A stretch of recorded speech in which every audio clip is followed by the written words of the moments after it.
Hello दोस्तों, राधे राधे। स्वागत है आपका हमारे चैनल में। आज मैं आपको सुनाने जा रही हूँ एक ऐसी सच्ची घटना। आजकल महाकुंभ तो लगा हुआ है, सभी को पता है। तो महाकुंभ की भीड़ में एक साधु ने चुराया बच्चा। प्रयागराज महाकुंभ का मेला अपने चरम पर था। आस्था और श्रद्धा में लाखों लोग गंगा में डुबकी लगाने आए थे। हर तरफ घंटियों की आवाज़, मंत्रों का जाप और श्रद्धालुओं की भीड़ थी। लेकिन उसी भीड़ में एक रहस्यमय साधु भी था, जिसने भगवा वस्त्र पहने हुए थे। उसकी वाणी इतनी मधुर थी कि लोग तुरंत उसकी ओर आकर्षित हो गए। साधु ने अपनी जगह गंगा के किनारे बनाई और वहां प्रवचन शुरू कर दिया। लेकिन उस साधु की आंखों में गंगा की शुद्धता नहीं, बल्कि एक खतरनाक योजना थी। वह साधु लोगों के बच्चों को ध्यान से देख रहा था। उसकी बातों से लोग प्रभावित थे, लेकिन वह अक्सर बच्चों से ज़्यादा बातें करता। उसके पास कुछ खिलौने और मिठाइयाँ भी थी, जिससे वह बच्चों को अपने पास बुलाता। महाकुंभ में आए लोग उस साधु को एक तपस्वी मानने लगे, लेकिन उसकी हरकतें किसी को समझ में नहीं आ रही थी। वह गंगा के तट पर बैठकर एक छोटी सी बच्ची पर नज़र रख रहा था। उसकी उम्र मात्र 8 साल की थी। बच्ची अपनी माँ के साथ आई थी और भीड़ में खो गई थी। साधु ने भीड़ में उस बच्ची को अकेला देखा। बच्ची रो रही थी और अपनी माँ को ढूंढ रही थी। साधु ने उसे अपने पास बुलाया और कहा, डरो मत, मैं तुम्हारी मदद करूँगा। बच्ची को उसकी मीठी बातों पर भरोसा हो गया। साधु ने उसे मिठाई दी और कहा कि वह उसकी माँ को ढूंढने में मदद करेगा। लेकिन बच्ची को यह नहीं पता था कि वह खतरे में थी। साधु ने बच्ची को गंगा नदी के पास ले जाकर शांत करने की कोशिश की। उसने बच्ची को बताया कि उसकी माँ गंगा के दूसरे किनारे पर हो सकती है। बच्ची उसकी बातों में आ गई। साधु ने कहा कि वह नाव का इंतजाम करेगा। बच्ची को उसकी बातों पर भरोसा हो गया। इसी बीच साधु ने चारों ओर देखा कि कहीं कोई उसे आते तो नहीं देख रहा। बच्ची की माँ जब उसे नहीं देख पाई तो घबरा गई। उसने हर जगह उसे ढूंढा, लेकिन बच्ची का कोई सुराग नहीं मिला। वह पुलिस के पास गई और अपनी बच्ची के लापता होने की शिकायत की। पुलिस ने उसे दिलासा दिलाया कि महाकुंभ में खोए लोग अक्सर मिल जाते हैं, और होता भी यही है कि कोई भी खोए हुए लोग वहाँ पर मिल जाते हैं। लेकिन माँ को अंदर से कुछ अजीब सा महसूस हो रहा था, जैसे उसकी बच्ची किसी बड़े खतरे में है। साधु ने बच्ची को नाव में बैठाने की योजना बनाई। उसने बच्ची से कहा, तुम्हारी माँ गंगा के उस पार है। अगर तुम मेरे साथ चलोगी तो मैं तुम्हें वहाँ ले जाऊँगा। बच्ची डर और विश्वास के बीच फंसी हुई थी। साधु का असली उद्देश्य बच्चों को किडनैप करना था और उसे अपने गिरोह को सौंपना था। वह गिरोह बच्चों को किडनैप करके उन्हें बेचने का काम करता था। साधु ने नाविक को बुलाया और नदी पार करने के लिए कहा, लेकिन नाविक ने देखा कि बच्ची डरी हुई थी। उसने साधु से पूछा, यह बच्ची कौन है? साधु ने झूठ बोलते हुए कहा, यह मेरी शिष्या है। इसकी माँ नदी के उस पार है। नाविका को शक हुआ, लेकिन साधु के तपस्वी रूप को देखकर उसने कुछ नहीं कहा। इधर पुलिस ने बच्ची की तलाश तेज कर दी। उन्होंने महाकुंभ में तैनात सभी अधिकारियों को अलर्ट कर दिया।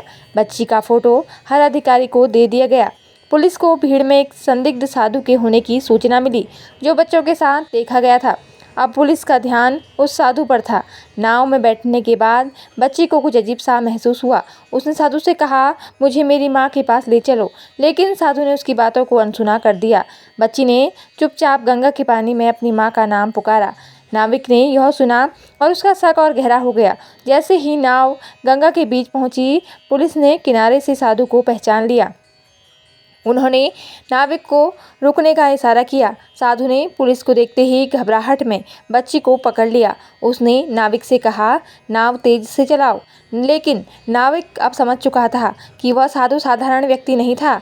उसने नाव रोक दी और पुलिस ने साधु को गिरफ्तार कर लिया, लेकिन वह खुद को निर्दोष बताने लगा। उसने कहा, मैं तो सिर्फ इस बच्ची की मदद कर रहा था। पुलिस ने बच्ची से पूछा, लेकिन वह घबराई हुई थी और कुछ नहीं कह पा रही थी। पुलिस को साधु की बातें संदिग्ध लगी। जब उन्होंने साधु के पास रखा झोला खोला तो उसमें कुछ अजीब सामान मिला। नकली पहचान पत्र, रस्सी और बच्चों को लुभाने वाले खिलौने। पुलिस ने साधु की पहचान की जांच की और पाया कि वह असल में एक पेशेवर अपराधी था। उसका असली नाम गिरधारी था और वह बच्चों को किडनैप करके उन्हें तस्करों को बेचता था। पुलिस ने पता लगाया कि वह महाकुंभ के साधु का वेश बनाकर भीड़ का फायदा उठाने आया था।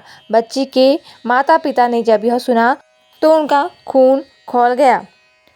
साधु उर्फ गिरधारी से सख्ती से पूछताछ की गई। उसने बताया कि वह अकेला नहीं है, बल्कि वह एक बड़े गिरोह का हिस्सा है।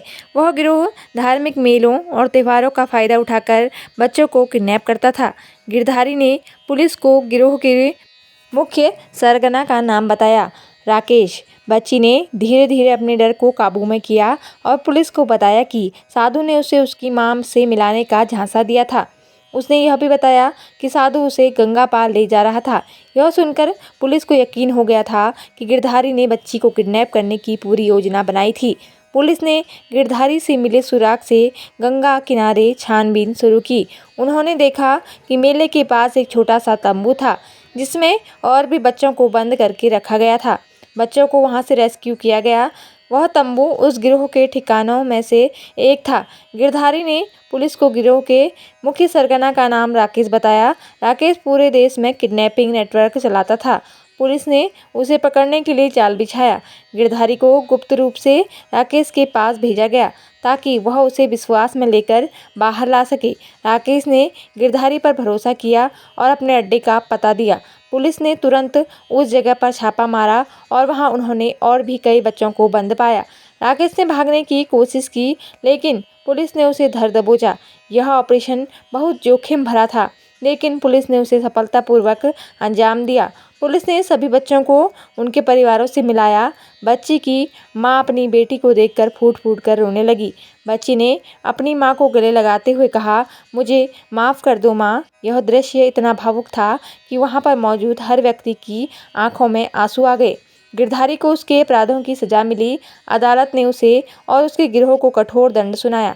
महाकुंभ में लोगों ने यह देखा कि धार्मिकता का गलत फायदा उठाने वालों का अंत बुरा होता है।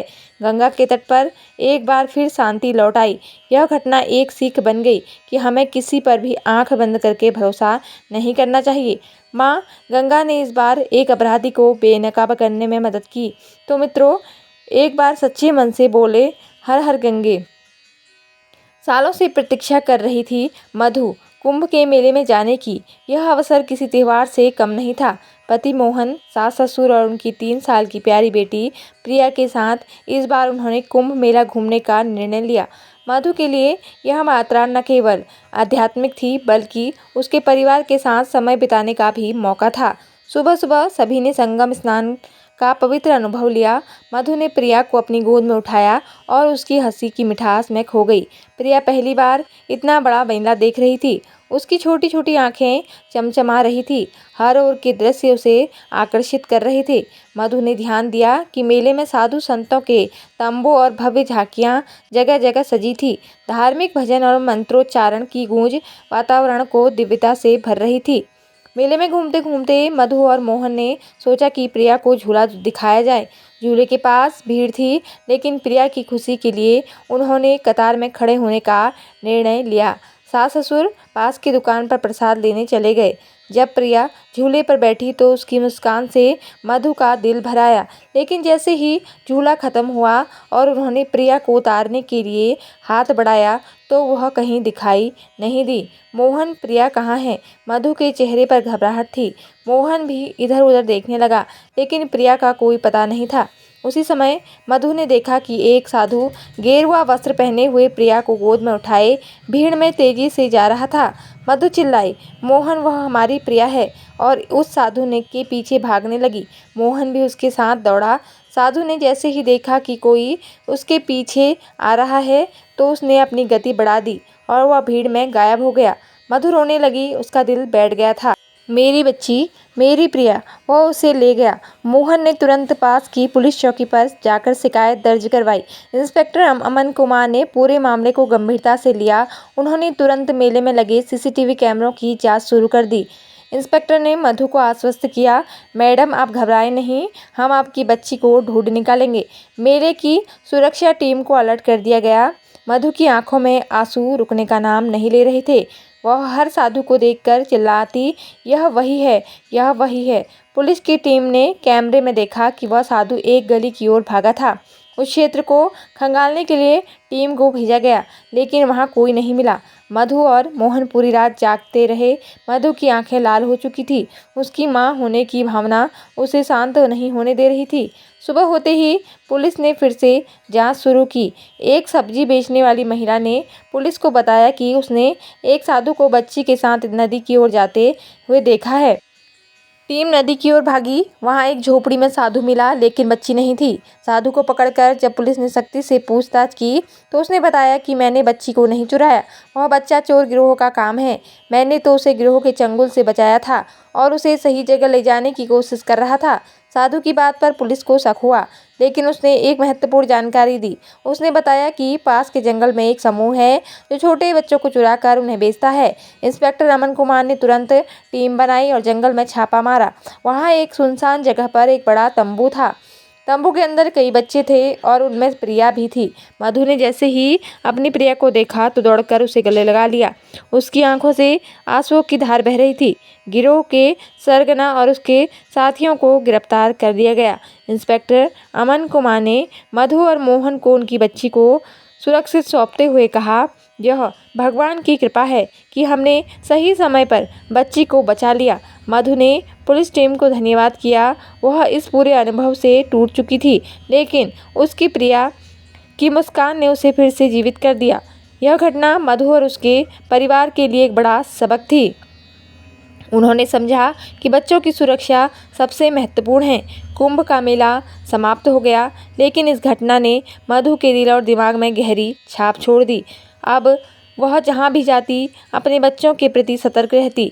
जब मधु ने संगम पर फिर से डुबकी लगाई तो उसने भगवान से केवल एक ही प्रार्थना की, हे गंगा मैया, हर माँ को उसकी औलाद की सुरक्षा देना।